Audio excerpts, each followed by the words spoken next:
So, I wanted to talk about how important it is to find solace in solitude.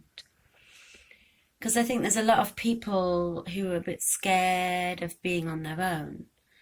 I know quite a lot of people like that. They always have to do things with other people and they always have to keep busy. It's almost like they're avoiding spending time with themselves, like they're scared of their own demons or something and what might come out when they're on their own. And I think it's like a superpower if you can enjoy alone time. Um, I find it so important for me, and as I get older, I really value it so much. I think when you've been a mum, especially, and you've had a little kid following you all around to the toilet and everything, you really crave that alone time and really appreciate it a lot more. Um, yeah, and it's like being a lone wolf, isn't it?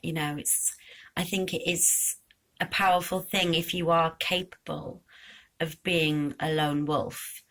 Um, doesn't necessarily mean you always have to be a lone wolf, but I think if you know you can be, that is like a superpower because you don't have to follow the pack. If you know that you can go alone and that you'll be okay and that you'll even enjoy yourself, more than be okay, then yeah, it's very important. And also, in a lot of spiritual practices, they talk about knowing yourself, know thyself. Know thyself is very, very crucial. So people who've never really spent time alone, I don't think they can really, really know themselves, can they? How can you know yourself if you've never really spent much time alone and with yourself? If you can be your own best friend, if you can really get to know yourself and like yourself, that's key as well. Obviously, self-love and, if you can enjoy your own company, then that is, pretty amazing. And,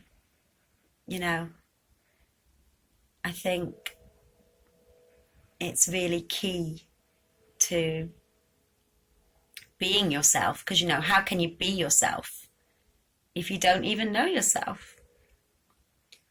So, yeah, it's so, so important, I think, to do things on your own. Someone at work, a woman I work with has just got back from her first ever holiday on her own and she's 50 and she just seems so much more confident. It's really given her so much confidence and she really wants to do it again. And I think that's it. It's quite addictive, actually. Once you start doing things on your own, you're like, wow, this is great because you don't have to compromise. You don't have to always be trying to decide what to do. You can just go with exactly what you feel. And you can be so much more in the moment, I think, actually, because you don't need to consult anyone. You don't need to tell anyone. If you feel like going for a walk on the beach, you just do it. You don't have to worry about how long you're gone for or anything like that. You can really just totally be impulsive. And also, I think when you travel on your own, especially, you do meet a lot more people because you realize when you're on your own how many other people are traveling on their own, and then people are more likely to talk to you, actually, I find, and you meet some really interesting people. So actually, when you want the company, there's usually company available, but you don't have to have company. And I find, anyway, for me, I'd much rather have no company than the wrong company, if you know what I mean.